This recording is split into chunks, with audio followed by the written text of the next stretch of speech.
Bismillahirrahmanirrahim. Innal hamdalillah nahmaduhu wa nasta'inuhu wa nastaghfiruh wa na'udzu billahi min shururi anfusina wa min sayyiati a'malina may yahdihillahu fala mudilla lahu wa may yudlil fala hadiya lahu. Asyhadu an la ilaha illallah wahdahu la syarika lahu wa asyhadu anna Muhammadan abduhu wa rasuluh. Amma ba'd. Alhamdulillahirabbil alamin. Pada kesempatan kali ini kita bertemu lagi di pertemuan kedua dalam materi budidaya ikan konsumsi. Pada pertemuan kali ini insya Allah kita akan belajar membahas mengenai sarana produksi budidaya. Dalam sarana produksi budidaya yang kita bahas ada dua. Yang pertama adalah bahan-bahan budidaya pembesaran ikan konsumsi. Kemudian yang kedua adalah peralatan budidaya pembesaran ikan konsumsi. Jadi insya Allah nanti di kesempatan kali ini cuma ada dua pokok pembahasan. Yang pertama adalah bahan budidaya, kemudian peralatan budidaya. Di sini yang kita bahas adalah budidaya pembesaran ikan konsumsi. Baik, langsung saja kita mulai yang pertama, yaitu pembahasan mengenai bahan-bahan yang diperlukan dalam budidaya pembesaran ikan konsumsi. Di sini akan lebih banyak dicontohkan dalam pembesaran ikan lele ya, karena bisa menjadi patokan ataupun gambaran awal dari budidaya ikan yang lainnya. Bahan yang pertama yang dibutuhkan adalah bibit yang diperlukan. Kemudian yang kedua adalah pakan. Dan yang ketiga adalah obat-obatan. Jadi ada tiga pokok bahan yang diperlukan dalam budidaya ikan konsumsi, terutama di sini adalah ikan lele.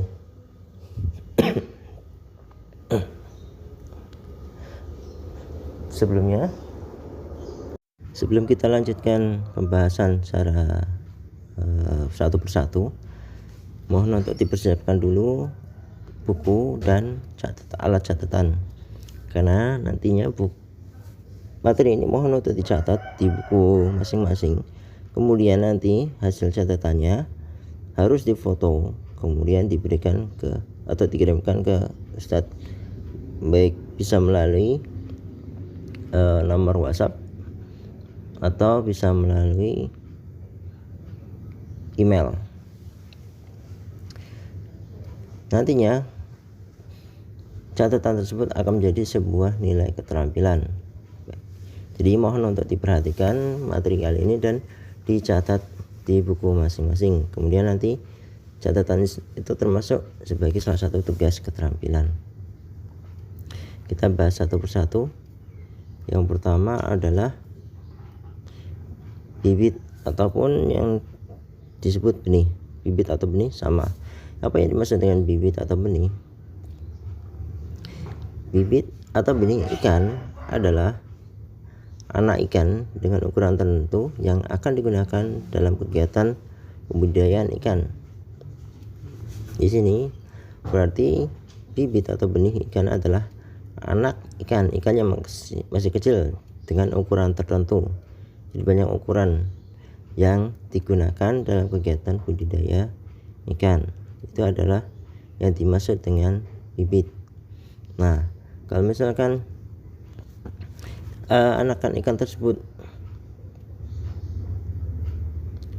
mempunyai ukuran yang standar ataupun yang sesuai untuk budidaya pembesaran ikan, maka itu disebut dengan bibit ya. Kemudian ada beberapa kriteria bibit berkualitas, maksudnya bibit tersebut baik untuk digunakan dan mempunyai potensi nanti akhirnya mendapatkan ikan yang berkualitas di hasil akhirnya.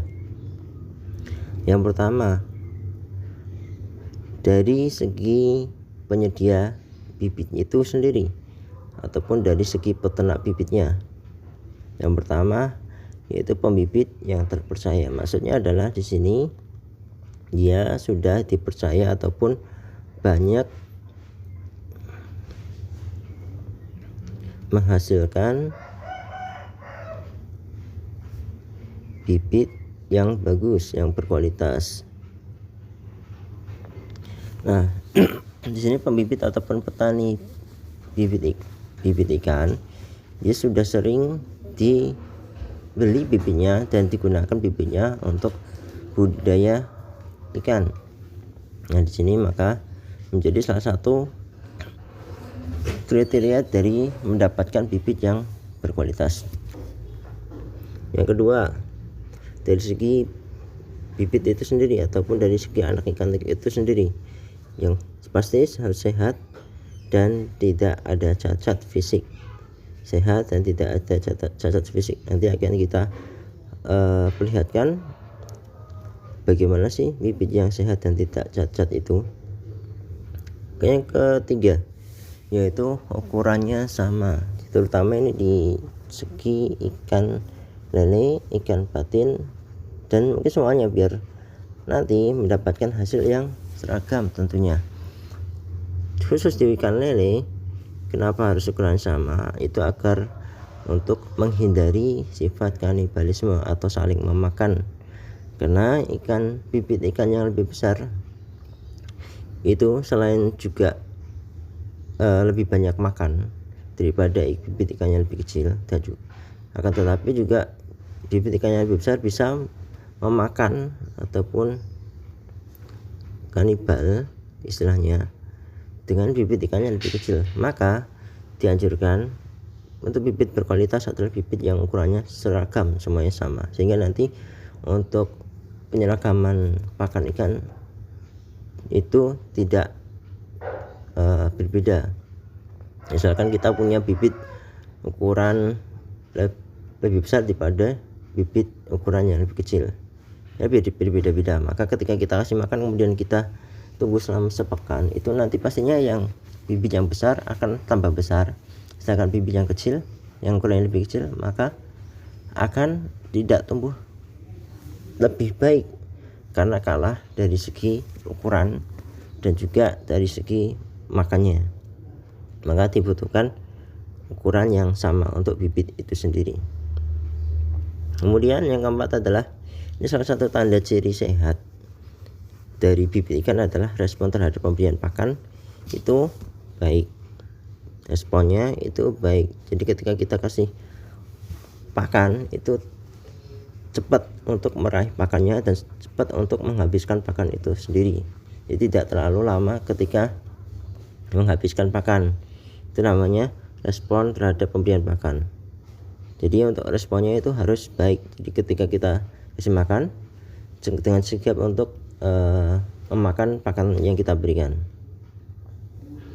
Yang kelima, yaitu ciri-ciri sehat itu sendiri juga adalah bebas dari organisme penyakit. Tentu saja ini sangat penting. Jika kita mendapatkan bibit dari pembibit yang terpercaya, maka kemungkinan kita akan mendapatkan bibit yang berkualitas, yaitu sehat, tidak cacat, ukuran sama, respon dari pemberian baik, kemudian bebas dari organisme penyakit. Nah, kemudian yang keenam adalah sesuai standar yang sudah ditentukan oleh Balai Benih atau Balai Pembibitan Nasional. Jadi ada standarnya untuk bibit itu sendiri.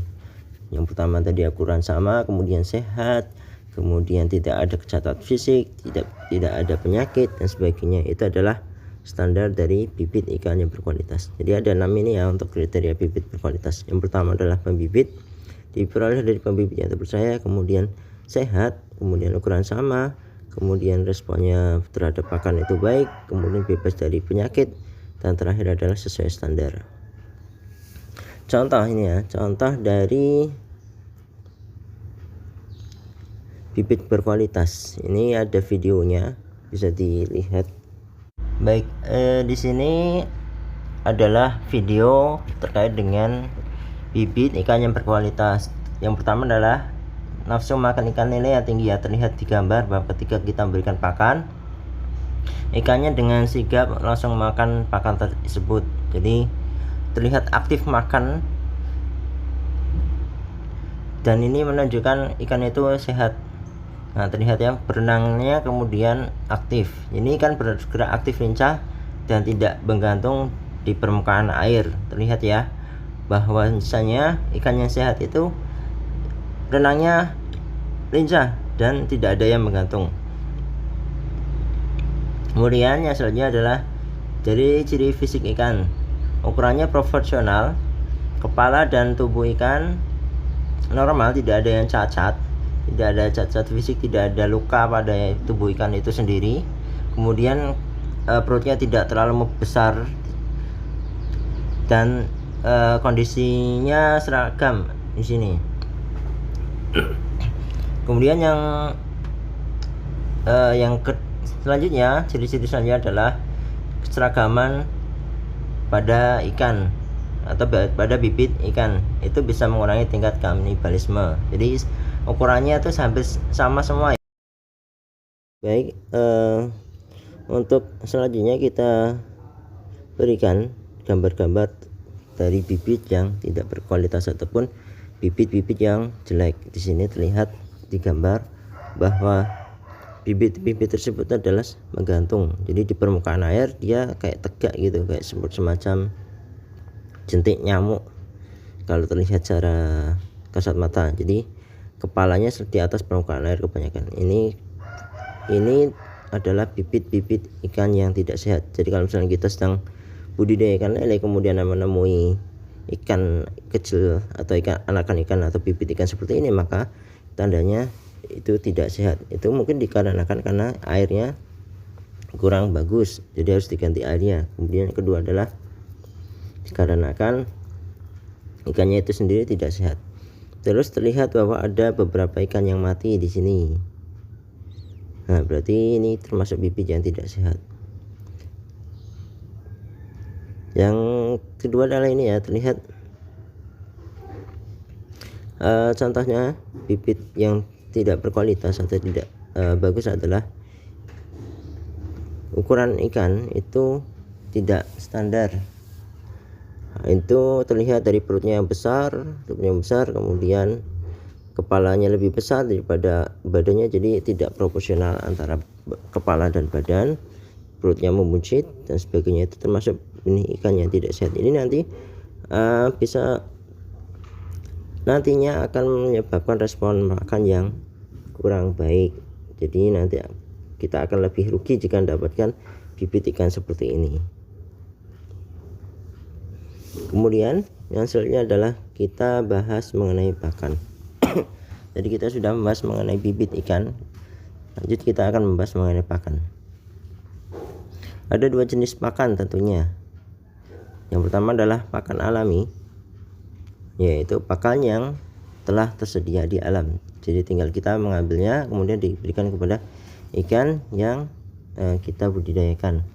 Contohnya adalah di sini ada beberapa yang bisa diberikan atau sebagai pakan alami untuk ikan, yaitu cacing, kemudian ikan hidup, kemudian invertebrata akuatik itu ya seperti Daphnia atau Artemia.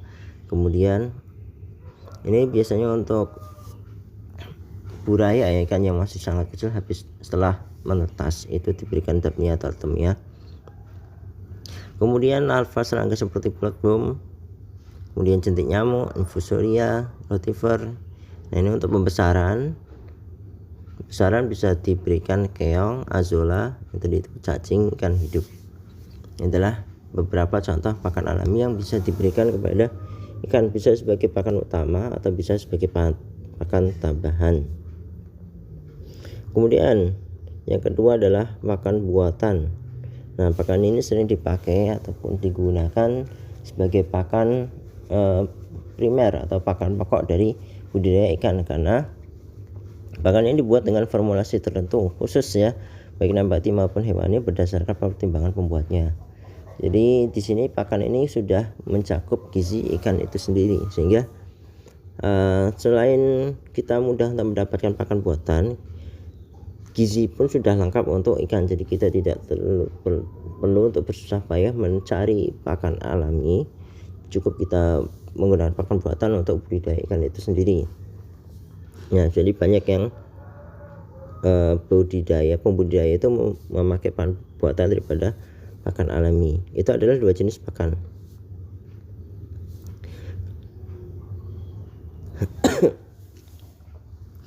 Nah, bahan yang dipakai di dalam pembuatan pakan buatan itu biasanya ada campuran dedah halus, kemudian tepung daun, tepung jagung, tepung kedelai. Ada juga bisa ditambahkan dengan tepung ikan. Untuk bahan hewaninya tadi tepung tulang, tepung ikan, minyak ikan, dan minyak nabati. Jadi di dalam pakan buatan itu komposisinya terdiri dari nabati dan juga hewani. Yang tadi bahan nabati ada dedak, tepung daun, jagung, tepung kedelai dan sebagainya. Dan bahan hewani itu adalah tepung tulang, tepung ikan, minyak hati. Itu untuk meningkatkan istilahnya selera dari ikan untuk memakan pakan buatan, ditambahkannya bahan hewani tersebut. Nah, keuntungan pakan buatan yang tadi sudah Ustadz jelaskan bahwa mudah untuk penyimpanannya karena biasanya bersifat kering dan akan tahan lama dan gampang untuk menyimpannya. Kemudian penggunaannya untuk juga simpel, kita cukup menaburkannya saja langsung tanpa ada perlakuan khusus lagi. Jika ada tambahan campuran bisa, cuman memang kita simpel dalam penggunaannya dan selalu tersedia secara kontinu, maksudnya secara terus menerus kita bisa mendapatkannya gampang karena dijual secara bebas. Jadi kita mudah untuk mendapatkannya dan kita mudah untuk menggunakannya. Itu keuntungan dari pakan buatan dan mengapa pakan buatan itu lebih banyak dipakai daripada pakan alami. Ya, contoh gambar dari dua pakan tersebut. Yang sebelah kiri di sini adalah ini pakan alami, di sebelah kanan adalah pakan buatan. Nah, di sini pakan alami untuk pembesaran di sini ya. Jadi untuk pembesaran itu ada pertama adalah di sini daunan ini adalah azolla. Biasanya ditemukan di daerah sawah-sawah biasanya. Ketika sudah selesai panen kemudian dalam tahap penggenangan tanah itu biasanya ditumbuhi azolla beberapa sawah tentunya. Tidak semua sawah kita jumpai, tapi dulu banyak sekali tanaman seperti ini diperlihatkan. Kemudian yang kedua adalah keong.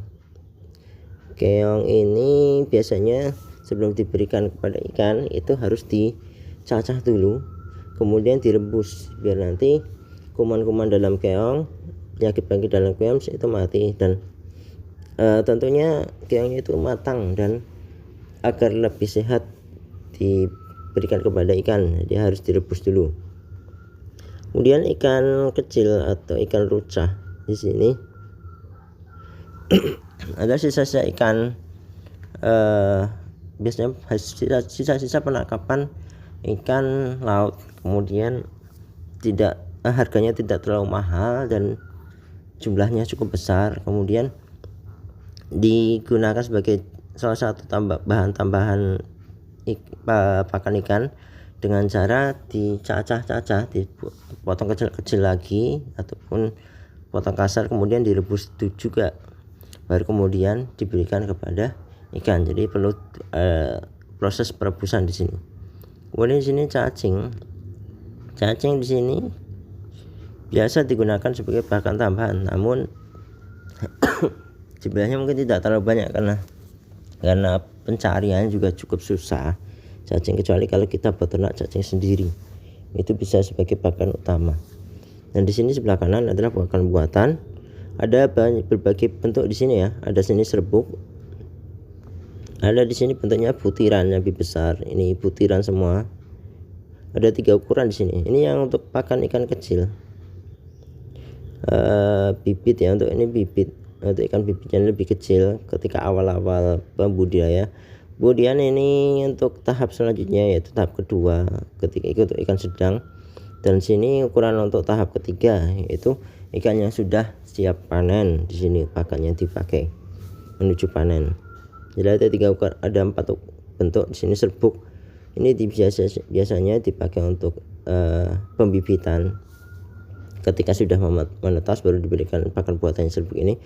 Kemudian lanjut kepada pakannya lebih butirannya lebih agak besar tapi masih kecil, cukup untuk bibit ikan. Kemudian di sini beralih ke yang kedua yang lebih besar, dan terakhir untuk pembesaran itu dan tahap yang lebih besar adalah yang ketiga. Jadi untuk pakan buatan ini memang dikhususkan bentuknya sesuai dengan bentuk bukaan mulut ikan itu sendiri. Jadi disesuaikan, ketika masih kecil maka perlu pakannya lebih kecil ukurannya, kemudian semakin besar pakan yang dibutuhkan ukurannya lebih besar. Kita lanjut kepada bahan selanjutnya. Di sini di sini ada dua perbedaan ya dari segi proses pembesaran ikan berdasarkan pakan ya. Dari segi ada 3 jenis proses pembesaran ikan berdasarkan pemberian pakannya. Yang pertama, pemberian pakan secara ekstensif. Jadi pembesaran ikan secara ekstensif maksudnya adalah seluruhnya itu adalah ikan diberikan pakan alami seluruhnya tanpa ada pakan tambahan. Ini adalah pembesaran ikan secara ekstensif, biasanya dahulu digunakan sebelum adanya pakan buatan, dan sekarang mungkin ada beberapa petani yang masih menggunakan metode ini dengan menggunakan full pakan alami, baik ikan ataupun baik dari pakan hewani lainnya. Kemudian yang kedua adalah pembesaran ikan secara semi intensif.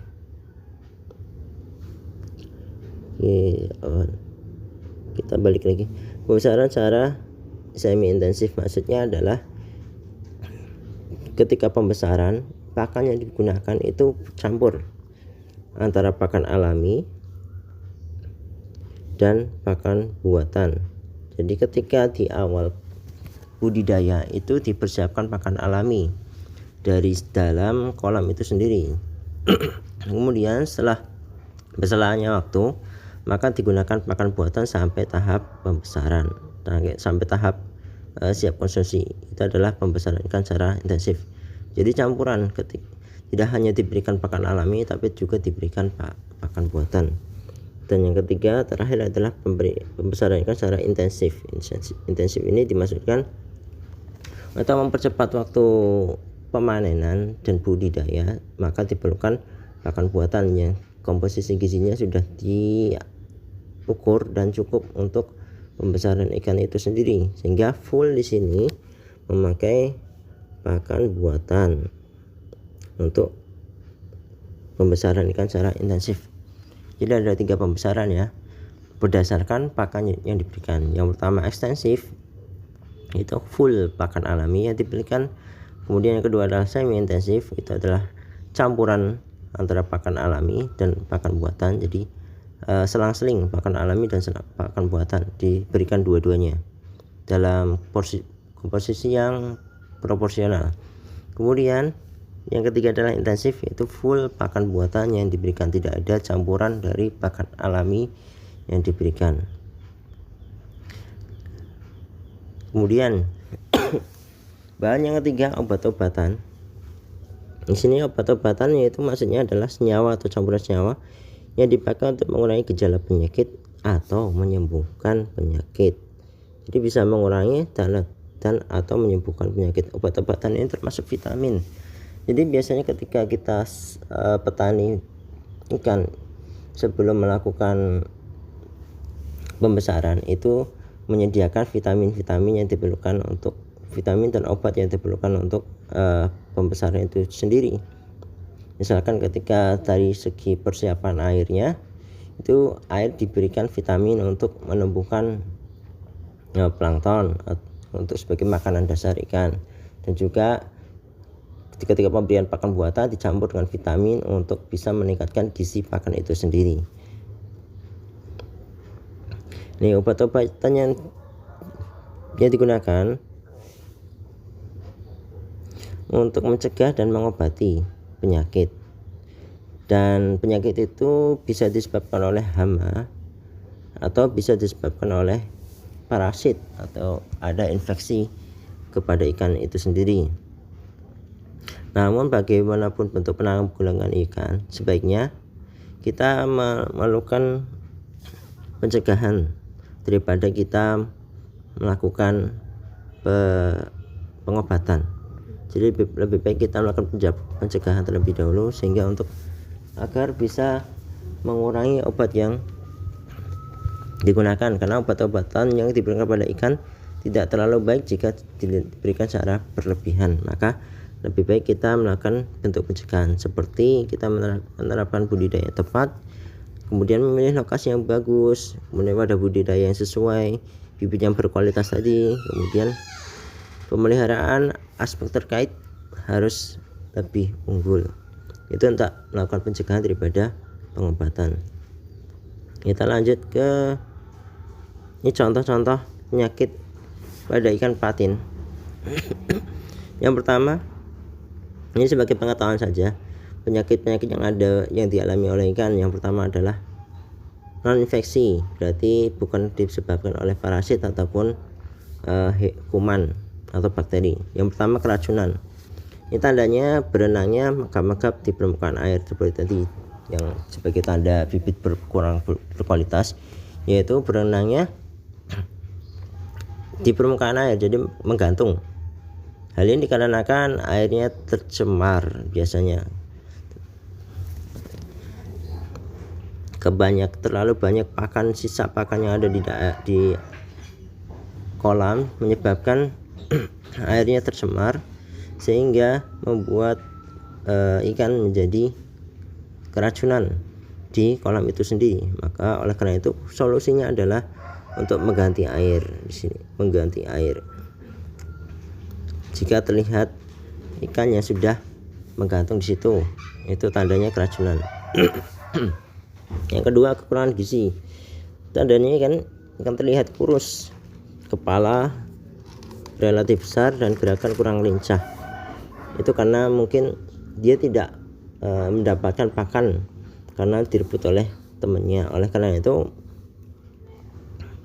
sebabnya pemberian pakan tambahan yang kurang bermutu tadi ya. Kalau misalkan kita menggunakan metode semi intensif, terkadang pakan yang kita berikan tidak sesuai kualitas, sehingga ikan kurang nafsu makannya, sehingga lebih kurus dan kekurangan gizi. Tentunya ini akan merugikan bagi petani itu sendiri. Kemudian contoh penyakit ikan patin yang lain di sini adalah tadi sudah dijelaskan penyakit ikan yang non infeksi, maksudnya tidak ada campur tangan dari parasit baik virus ataupun kuman ataupun jenis lainnya. Di sini adalah contoh penyakit ikan karena infeksi, karena adanya penyakit itu sendiri yang di sini disebabkan oleh parasit ya.